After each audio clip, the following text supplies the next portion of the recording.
You see, our love's been nothing but the blues. Baby, how blue can you get?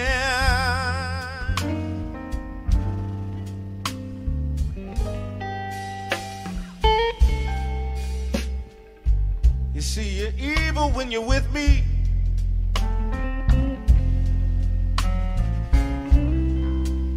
And you are jealous when we're apart.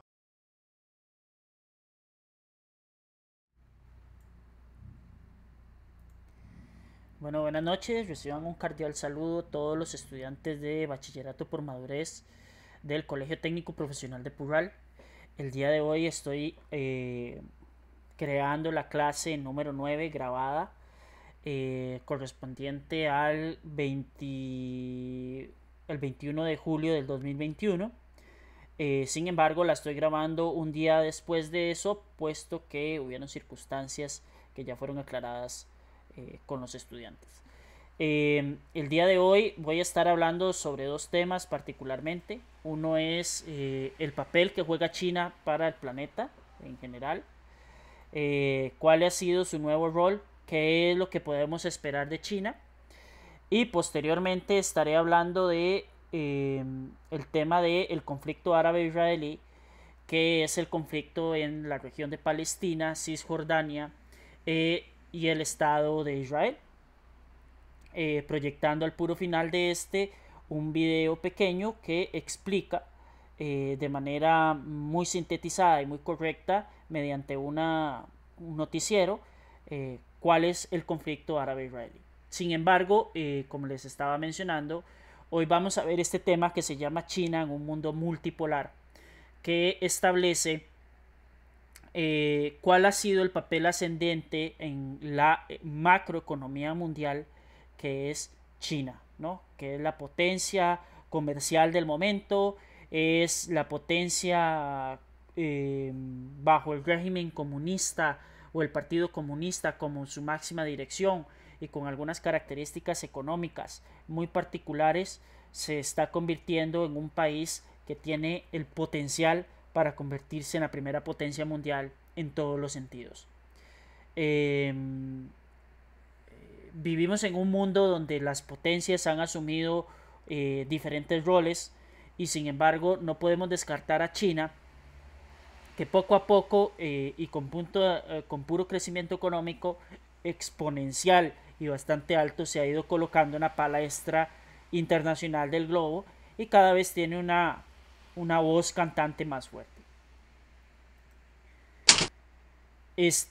Bueno, la política de China se basa, como les decía ahora anteriormente, en el comunismo o el socialismo como filosofía política. Es una república socialista, tiene un sistema unipartidista, está gobernada por el Partido Comunista, y la ideología que practican es el marxismo y el leninismo, más las aportaciones de este líder político chino conocido como Mao Zedong, y las sucesivas generaciones de líderes. Digamos que Mao Tse es el que pone la piedra angular de la política china hoy en día. Dentro de las principales estructuras de poder tenemos que China está en una balanza comercial desfavorable respecto a Estados Unidos y la Unión Europea sumadas. Sin embargo, si se enfrentara a cada uno de los bloques de manera individual, China le supera. Se ha convertido en la fábrica del mundo y tiene una fuerza laboral de 1.3 billones de personas que representan una gran cantidad o un gran porcentaje de la población mundial. El Partido Comunista es el partido más grande del mundo, tiene 8 millones de miembros aproximadamente, y se reúne en el órgano supremo de China, el cual es el Congreso Nacional o Asamblea Popular Nacional.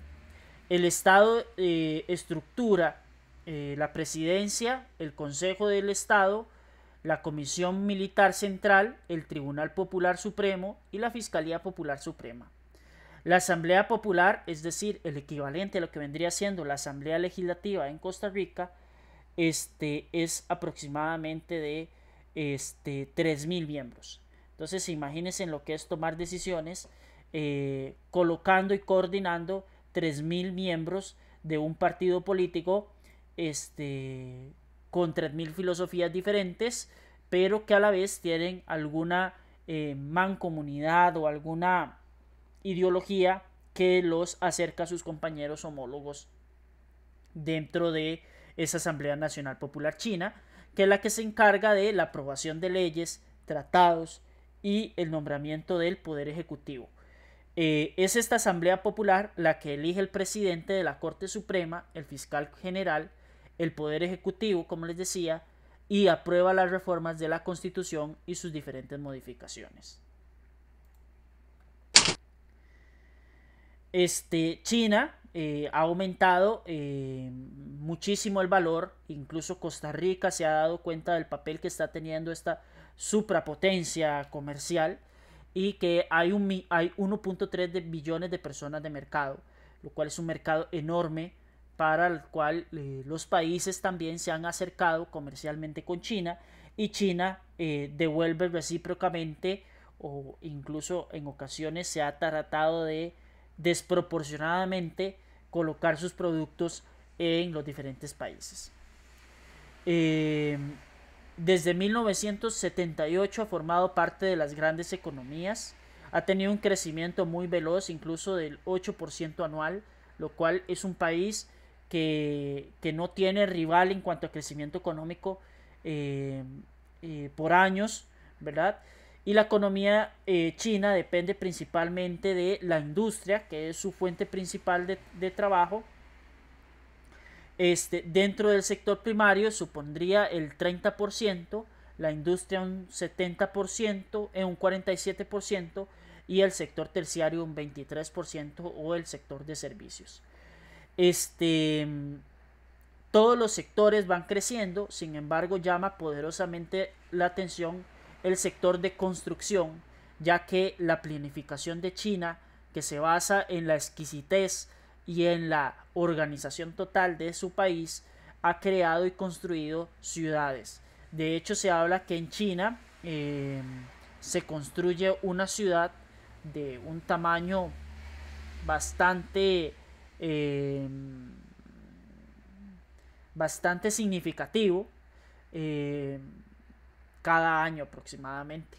Entonces es un país que está mediante el desarrollo de sus ciudades y concentrar la población en centros aptos para la vida, generando gran cantidad de fuentes de empleo y dejando la agricultura o el servicio agrícola un poco más de lado en conjunto con la ganadería, permitiendo así crear mejores y más fuentes de empleo para su población. El rol geopolítico que ejerce China en las diferentes regiones del planeta es bastante importante, como lo es el caso en Asia, que ha tenido un gran avance en la política china clásica, es la voz cantante de ese continente.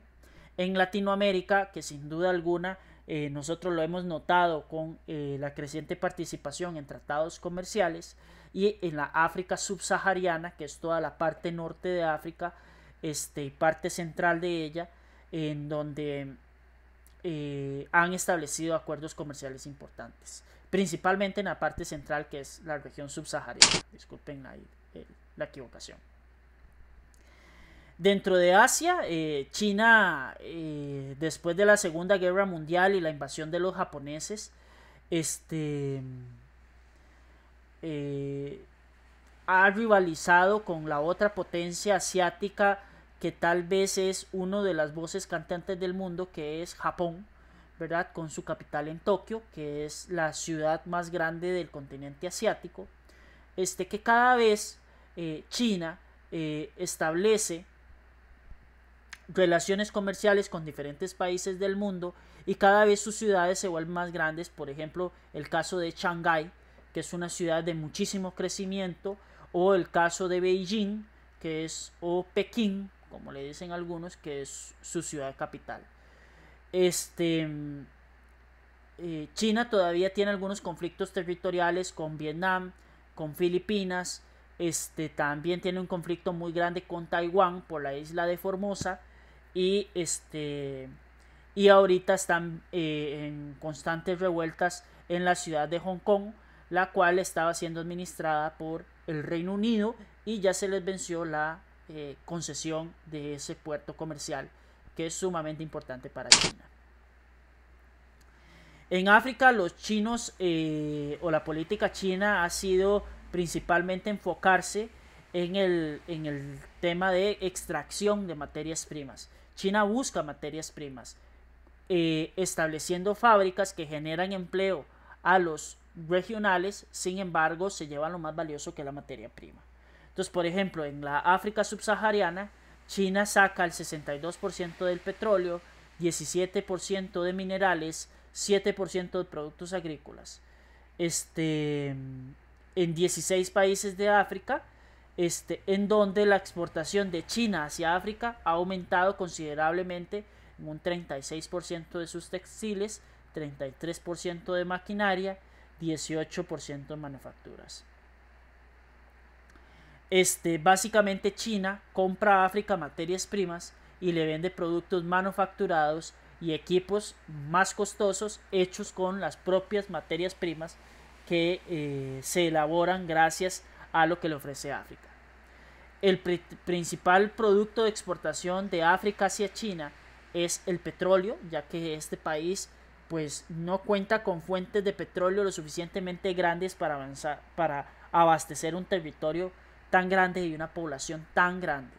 Recuerden que el petróleo no solo se utiliza para movilizar la flota vehicular, es decir, echar gasolina, sino que también se utiliza muchísimo para la producción de energía eléctrica. Un país sin energía eléctrica es un país que no avanza, es un país que no se desarrolla y es un país que se puede estancar. A medida que China vaya produciendo bienes de mayor valor añadido, es decir, de mejor calidad, es posible que vaya trasladando ciertas de sus cadenas de producción a África, porque eso le permite reducir el costo de la fabricación. En África se verían beneficiados porque crean fuentes de empleo, ¿verdad? Mucho empleo en África, lo cual significaría hacer una terciarización de sus servicios, que ya muchos de los servicios terciarios están establecidos en China de parte de los Estados Unidos. Estas son las exportaciones en China, donde los colores más oscuros representan más del 30%, es decir, estos países que están en color oscuro exportan más del 30% de su producción a China. Eso es lo que quiero que quede claro. Los países que se encuentran en gris es que no se tiene datología, es decir, no hay datos de cuánto de lo que se expone o cuánto de lo que se exporta. Entonces, por ejemplo, tenemos casos como el de Sudán, como la República Democrática del Congo, Angola, Zambia, Gabón, Congo, Guinea, Mauritania, Eritrea, que son países que exportan una gran cantidad de productos a China y que hay una reciente o una oleada creciente, por ejemplo, en Sudáfrica o en la República Centroafricana, que es esta que está por acá. Y hay en menor medida, por ejemplo, las partes nortes de África y algunos otros países que tienen cierta independencia o cierta desarrollo que les permite no estar tan vinculados a el comercio en estos países, de estos países hacia China o para con China, perdón. En América Latina obviamente ha sido una de las regiones donde China ha puesto mayor esfuerzo en establecer vínculos. Costa Rica no es la excepción. Y China se ha beneficiado muchísimo y pues nosotros en cierta medida también. Ese dinamismo ha crecido, ¿verdad? Para un país que posee el 22% de la población mundial, y que apenas está distribuida en el 7% de su tierra, ha crecido ese ambiente polifacético o multifacético con América Latina. ¿Qué demanda China? También materias primas, sobre todo energéticas. Recuerden que un país tan grande necesita muchísima producción de energía, ¿verdad? Y hay otro rubro que está creciendo, que está demandando China hacia los países de América Latina, que es la creación de alimentos o el consumo de alimentos. Es decir, cada vez los países latinoamericanos le venden más alimentos a este enorme país que es China. Aquí tenemos algunos de los países donde se han ido interviniendo, ¿verdad? Que China va ganando espacio en estos países mediante inversiones, préstamos, acuerdos, ¿verdad? Principalmente con términos de hidrocarburos, energía, minería, infraestructura. Hay varias empresas que llegan y se colocan de parte del gobierno chino, ¿verdad? Que están administradas por el gobierno chino o que tienen participación en el gobierno chino y se instauran en estos países obteniendo materias primas o algún tipo de beneficio económico. Por ejemplo, es el caso de Venezuela. Venezuela obtiene 56.300 millones de dólares desde el 2007, principalmente destinados al tema de la infraestructura, de las actividades extractivas. Eso es lo que le ha generado China a Venezuela. En Ecuador por ejemplo, China le otorgó un préstamo a Ecuador de 11.000 millones de dólares para construcción, por ejemplo, de proyectos hidroeléctricos. Por ahí se encuentra el Coca-Cola Sinclair, que es la represa hidroeléctrica más grande de Ecuador. En Perú se ha invertido muchísimo en el tema de la minería, ¿verdad? Y se estima que un total del 30% de las minerías peruanas le pertenecen a dueños chinos. En el caso de Bolivia se le han otorgado préstamos de hasta 7.000 millones de dólares, que son destinados a caminos, a minería, a electricidad y otros. Brasil, por ejemplo, China compró acciones de empresas petroleras en Brasil por 12.000 millones de dólares, y tiene 35 acuerdos de cooperación por 50.000 millones de dólares, y negocia financiamiento de un tren bioceánico que va desde Brasil hasta China, ¿verdad? Lo cual es un proyecto de ingeniería enorme, gigantesco, que tienen que ver cómo se concreta. Y Argentina, que también China ha ido adquiriendo títulos de firmas petroleras argentinas, en donde invierten cierta cantidad de dinero. También hay una inversión en el ferrocarril, y hay construcción de represas y otro tipo de cosas. ¿Qué es lo que están haciendo los chinos? ¿Cómo se posicionan en América Latina? Otorgando créditos, invirtiendo en infraestructura, comprando partes de empresas de esos países, y así se van asegurando poco a poco contar con los recursos naturales que necesitan, expanden el mercado, tienen nuevos mercados para colocar sus productos, y aparte reciben, digamos, de los países de América Latina cierto beneficio por la venta de esos productos al mercado chino, que es bastante importante. En el caso de Costa Rica, tuvimos que romper relaciones con el país de Taiwán en el año 2007, eso por el conflicto chino, que ya nosotros estuvimos analizando en el tema de conflictos internacionales. Esto por la revolución cultural china, ¿verdad? El triunfo de Mao Zedong sobre Chiang Kai-shek, que el último mencionado, Chiang Kai-shek, se lleva al capitalismo hacia la isla de Formosa y funda el país de Taiwán, no reconocido por China, no reconocido por muchos países de las Naciones Unidas, pero también reconocido por muchos otros. Sin embargo, si yo tengo relaciones comerciales con China, no puedo tener con Taiwán o viceversa. Más del 15% de las exportaciones totales en bienes en Costa Rica del año 2007 es del 15% hacia China, siendo el país al cual más se le vende productos costarricenses. El mercado ha tenido un crecimiento muy acelerado en los últimos periodos, y las exportaciones hacia China están fuertemente concentradas en términos de valor en pocos productos, específicamente en productos electrónicos. Puede ser que el rubro de circuitos integrados y microestructuras son las que más se exportan hacia ese país, ¿verdad? El acuerdo de ese año se firma gracias a la intervención del expresidente Óscar Arias Sánchez y se crea esta asociación China Costarricense, ¿verdad? Entonces, estos acuerdos comerciales han permitido tener un nuevo mercado, que es un mercado enorme para el país.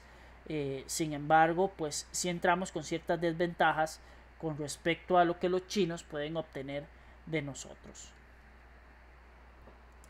Y bueno, esto es en cuanto al papel que juega China para con el mundo, y es una potencia comercial que debemos de tomar en cuenta, que no podemos descartar del todo y que poco a poco va a ir cobrando más importancia en la política internacional, y cada vez más van a ir marcando pautas de lo que se debe hacer comercialmente.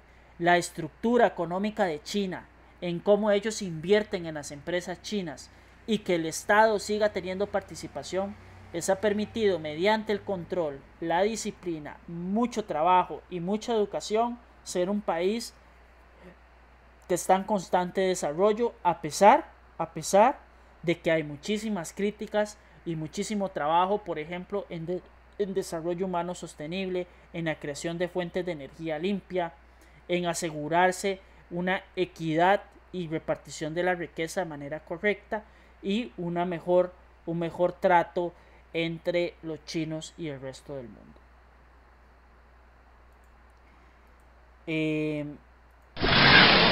Posteriormente voy a seguir con el conflicto árabe-israelí. Me van a disculpar si entro muy atropelladamente con el tema. Sin embargo, para reducir el tiempo de clase y ser más efectivo, procederé a explicar este tema. El conflicto árabe-israelí va a nacer con el pueblo palestino. El pueblo palestino está establecido, o se estableció en Israel desde la caída de Constantinopla, allá por el año 1453. Cuando sucede la Segunda Guerra Mundial, el pueblo judío sin duda fue uno de los más afectados. Dentro de la política de los aliados, que fueron los vencedores de la Segunda Guerra Mundial, se establece que hay que compensarle o hay que recompensarle a ese pueblo judío. Así que se proponen varias sedes para fundar el Estado de Israel. Israel es fundado en lo que hoy, o en lo que aquel tiempo se le conocía como el Estado palestino. Es decir, es como agarrar un país, eliminarlo y fundar un país nuevo. Eso genera obviamente muchísima controversión, muy poco respeto hacia los palestinos, que tenían muchísimo tiempo de estar establecidos ahí, y un beneficio hacia un pueblo que, si bien es cierto, fue maltratado muchísimo durante la Segunda Guerra Mundial. Han aplicado medidas muy drásticas hacia los palestinos y hacia los árabes que tienen creencia musulmana.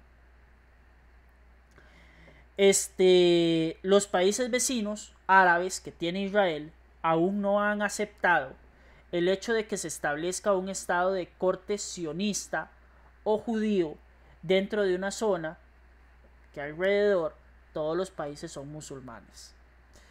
Israel, que es un país que tiene muchísimos recursos financieros y militares, se defiende ante esta situación mediante la declaratoria de guerra hacia varios de los países árabes. Eso va a generar que en los años 60, a finales de los años 60 y específicamente en el año 1967, se sale del control esto y se empieza una guerra que se llama la Guerra de los 6 días, en donde Israel pretendía controlar la Franja de Gaza, la península de Sinaí, la parte de Jerusalén que le tocaba a Cisjordania, dígase árabe, y los altos del Golán. Acá les traigo un mapa que muestra o especifica cómo era la población en el año 1946. Si ustedes pueden observar en la imagen de la izquierda, que es esta que está por acá, esta que encontramos por acá, vamos a encontrar que Palestina tenía una gran cantidad de población.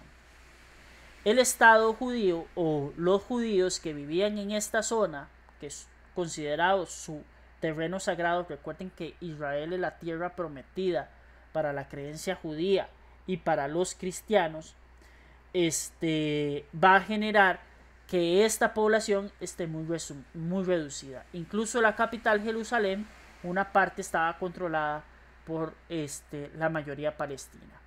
Para el año 1947 es sorprendente ver el gráfico de cómo se le distribuyó a el Estado judío una gran cantidad o una porción de tierra bastante considerable.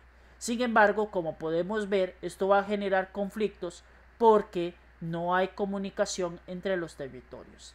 Así que Israel, poco a poco, el Estado israelita va tomando, vean que esto es tan solo 3 años después de haber iniciado el conflicto con Palestina, ya tienen el control de Israel, de Jerusalén, por esa guerra de los 6 días, y en la mayoría de su país. Actualmente quedan 2 bastiones, uno es Franja de Gaza y el otro es esta zona verde que se ve como Cisjordania. Y posteriormente, para el año 2000, así es como se ve el escenario. Va a llegar a un punto en que no va a tener control esto y se van a perder muchísimas vidas humanas de forma innecesaria, porque obviamente hay una disconformidad muy grande del pueblo palestino para con las medidas que se toman desde el punto de vista del Estado israelí. La Franja de Gaza, que es lo que les estaba mencionando ahora, es una pequeña franja en donde los palestinos tienen derecho a vivir y se supone que es una zona segura para vivir. Sin embargo, hay puntos identificados donde usted puede estar donde usted puede estar relativamente seguro. Sin embargo, hay momentos en que hay bombardeos o que el conflicto se tensa en muchos periodos de tiempo y caen misiles en esas zonas seguras. Egipto, que es un país que está cerca de Israel, es un país netamente musulmán. Jordania también, Siria también, Libia también, Afganistán también, Pakistán también, etcétera, etcétera, etcétera.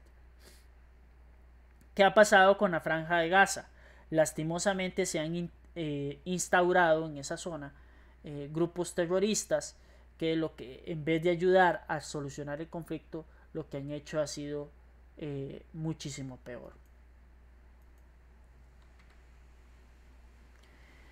El conflicto, los palestinos dicen que pues esa tierra les pertenece, y uno de los grandes líderes que nosotros vimos en educación cívica, para los que llevan el curso de cívica, es el de la fundación de la Organización para la Liberación de Palestina a cargo de Yasser Arafat, el cual obtuvo un premio Nobel de la Paz junto con Isaac Rabin por así decirlo, por lograr que haya cierto proceso pacífico y que se mantengan tranquilos tratando de resolver el problema. Sin embargo, para el año 1974 reconocen que es necesario nombrar líderes palestinos, y en 1988 Estados Unidos establece relaciones con el grupo palestino para tratar de resolver esta pugna territorial que se tienen con otros países. Israel ha sido atacado por Egipto y por Siria en la guerra del Yom Kippur, que es una celebridad judía, es decir, es una fecha de celebración o conmemoración judía. Y en los años 80 los palestinos ubicados en la Franja de Gaza y algunos en Cisjordania lucharan porque se les reconociera como un estado independiente. El punto es de que perdonen, la Franja de Gaza es un pedazo de tierra insignificante que no sé qué tan productivo sería y que está aislado de la otra zona que es Cisjordania.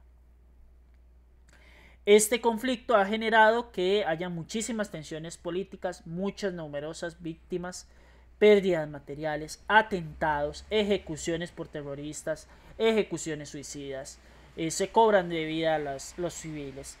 Y Yasser Arafat e Isaac Rabin, que habían logrado un acuerdo de paz por la Franja de Gaza, y la Franja de Gaza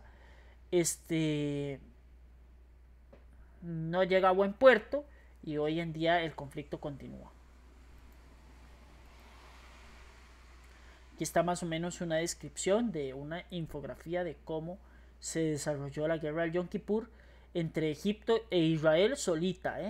Solita Israel se logró defender, y eso es gracias a su preparación de ejército, ¿verdad? Lo que pasa o lo que ha ocurrido es que a veces hay un uso desproporcionado de la fuerza, y por eso les coloco esta imagen, ¿verdad?, muy representativa de lo que puede pasar en Israel. Los enfrentamientos siguen todavía aún. Hay movimientos radicales islamistas, que se han establecido en esas zonas, y los territorios de Palestina, de Cisjordania y la Franja de Gaza albergan numerosa población, que son cerca de 4 millones de habitantes.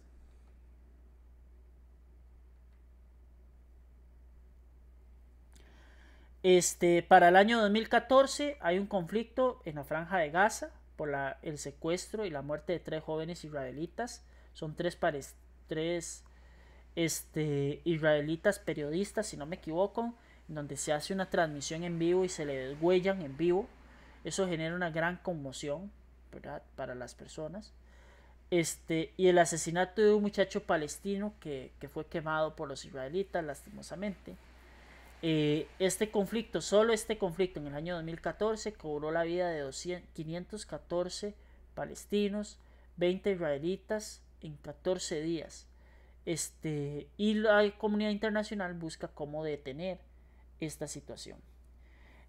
Ahorita les voy a colocar este video para que lo puedan observar, que explica muchísimo mejor cuál es la situación que se vive en Israel desde su capital Tel Aviv, y lo que está sucediendo con Jerusalén, que es la ciudad soñada para los judíos y en la cual quisieran establecerse de manera libre, independiente, y que se les compense por su pertenencia. Entonces vamos a escuchar el video. Más seguidos de bombardeos de Israel como respuesta. Este es el momento en que fuerzas israelíes interceptan un misil lanzado por el grupo terrorista Hamas. La explosión ocurrió cerca de una escuela. Decenas de niños observaron asustados la caída del artefacto. Desde hace más de 17 años vivimos con ataques constantes. Solamente en esta zona, en esta ciudad, la ciudad de Sderot, en los últimos años han caído más de 40.000 proyectiles. En menos de 48 horas, el grupo terrorista lanzó desde Gaza 180 misiles contra Israel. Miles de personas pasaron la noche en refugios. Las alarmas antiaéreas sonaron durante toda la noche. A raíz de los bombardeos, Israel se declaró en alerta. Las fuerzas de defensa respondieron con 150 ataques sobre posiciones del grupo terrorista. En las últimas horas, Egipto y la ONU mediaron un acuerdo de alto el fuego entre las partes.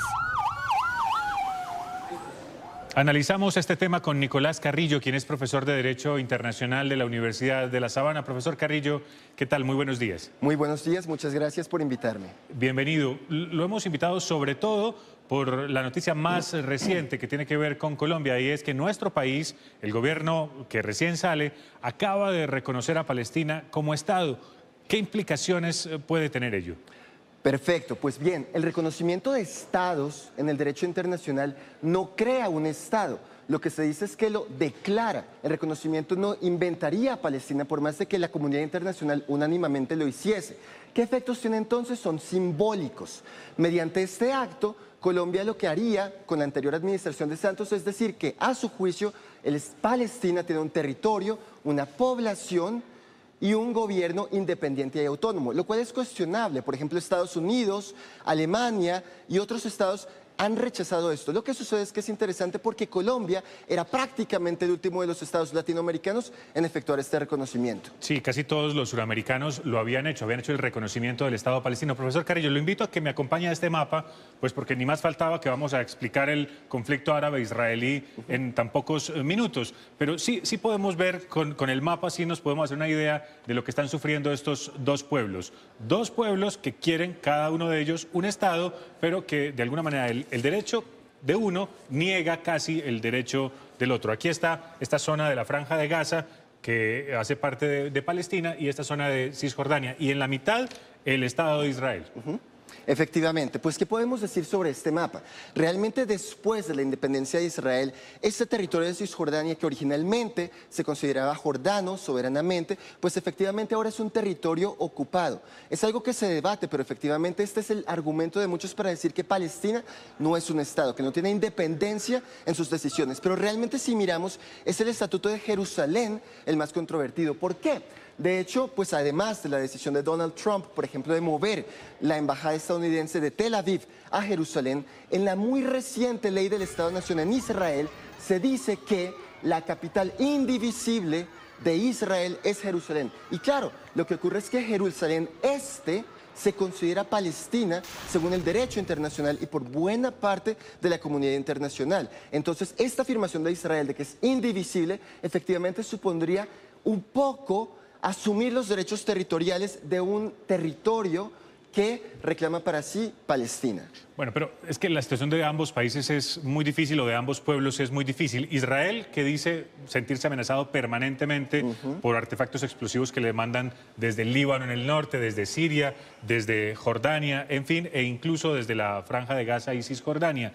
Y un pueblo como el de los palestinos que dice, mire, ¿yo cómo puedo tener un Estado si tengo mi gente partida acá y acá? Y no solamente partida acá y acá, el problema realmente es el del bloqueo. ¿Por qué? Porque efectivamente incluso hace muy pocos días una embarcación relativamente pequeña europea intentaba llevar suministros de medicinas y alimentos a la Franja de Gaza, lo cual Israel no permitió. O sea, entrando por el Mediterráneo. Sí, y no permitió a Israel esto, lo ha hecho en muchas ocasiones, inclusive recordemos hace pocos años el Mavi Marmara, un caso que de hecho fue examinado preliminarmente por la Corte Penal Internacional. Y claro, es un gran problema porque la población palestina dice que no tiene acceso a suministros. El argumento de Israel que usted menciona es correcto, porque efectivamente son inadmisibles los ataques contra la población civil de Israel. Sin embargo, la protección de un Estado no puede hacerse a costa de violaciones de los derechos humanos. Y hay ONGs, por ejemplo, B'Tselem y otras, en el mismo Israel, que cuestionan esto. En este contexto, ¿qué es lo que podemos decir? Claro, para retomar el tema del reconocimiento, ahora que se cuestiona si la Comisión sobre Asuntos Exteriores en Colombia examina la medida tomada por la previa administración, ¿sería posible un retiro del reconocimiento? En derecho internacional sería posible siempre y cuando no es arbitrario ese retiro. Y entonces algunos dirían, si Palestina no es un Estado, yo lo podría retirar. Pero hay algún problema. ¿Cuál es el problema? Primero, el efecto dominó. Otros estados, como lo dice el diario Haaretz en esta edición matutina, podrían sentirse animados a retirar el reconocimiento porque es muy probable que Colombia, la nueva administración, en un término de costo-beneficio, análisis racional, considera por presiones que es preferible retirar esto, lo cual yo espero que no sea así. ¿Por qué? Porque es innegable que a los palestinos muchas veces hay castigos colectivos. Se les destruyen las casas, por ejemplo, lo cual no justifica en absoluto ataques contra los civiles de Israel. Sin embargo, es verdad que sufren muchos abusos y por eso yo creo que es importante reclamar al menos simbólicamente su soberanía. Profesor Carrillo, hay gente que dice, es que para los intereses de Colombia y sobre todo en su relación con el Estado de Israel y con los Estados Unidos, donde hay una tremenda influencia judía, pues será muy difícil afrontar las consecuencias de esta decisión. ¿Realmente los impactos puntuales cuáles podrían ser? Bien, pues los impactos podrían ser, es una noticia que se sale inicialmente de contexto, pero voy a mencionar por qué se relaciona. Por ejemplo, hace muy poco tiempo, la administración Trump se reveló que amenazó económica, diplomática y algunos dicen que incluso militarmente al Estado de Ecuador porque iba a promover la lactancia materna en una resolución de la Asamblea General, lo cual iba en contravía de intereses económicos de algunas empresas que producen leche de fórmula. Entonces, ¿quiere decir esto, retomando el caso, que puede que Estados Unidos presione a Colombia? Por supuesto. De hecho, hace muy pocos días amenazó con sanciones no solo con Irán, lo cual es muy cuestionable, sino igualmente contra Turquía por el caso de un pastor estadounidense detenido en Turquía. ¿Y qué pasa? ¿Podría presionar a Colombia con Trump? Es muy factible. Sin embargo, yo creo que por esto es muy importante que Colombia asuma una actitud más multilateral, no de dependencia bilateral tan intensa con los Estados Unidos, y podemos decir que hay muchos otros estados que han reconocido como Estado a Palestina sin sufrir algún tipo de presiones. Eso sí, por ejemplo, UNESCO, en cuanto se tomó una consideración de admitir como miembro a Palestina, sí sufrió una reacción económica y de participación por parte de Estados Unidos. Y hay otros. Entonces, claro, Colombia tiene que sopesar esto, pero yo creo que es importante que se tomen, es decir, una postura de principios. Incluso muchos en Israel y muchos también en la comunidad judía apoyan Finkelstein, Noam Chomsky y otros, la idea de proteger un poco y realzar la idea de la soberanía palestina a la que se debe llegar. E incluso muchos literatos, Amos Oz, David Grossman, en fin, se han manifestado a favor de esa solución de un mismo territorio y dos estados, porque hay dos pueblos que sufren. Profesor Nicolás Carrillo, de Derecho Internacional de la Universidad de La Sabana, gracias por haber estado con nosotros. A ustedes, muchas gracias. Tendremos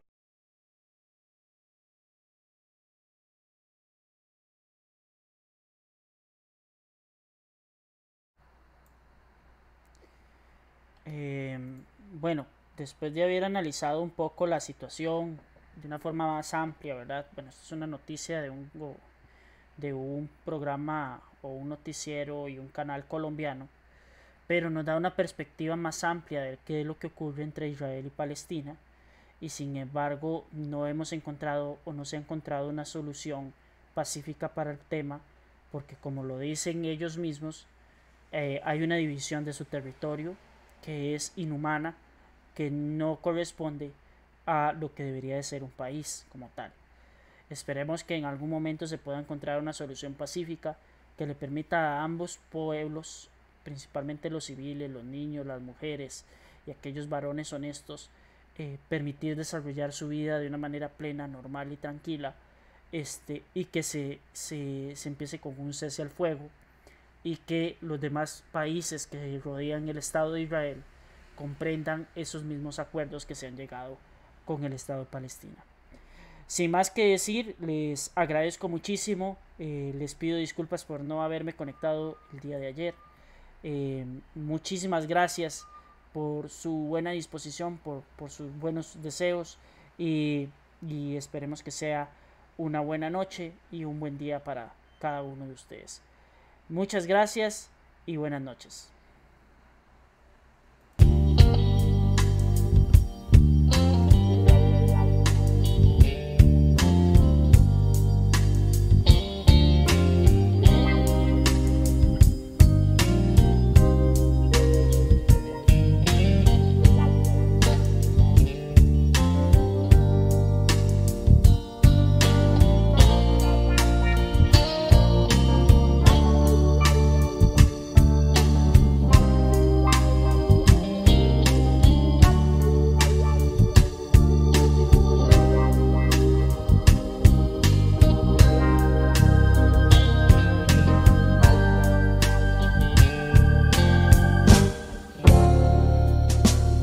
You're down and out and you hurt real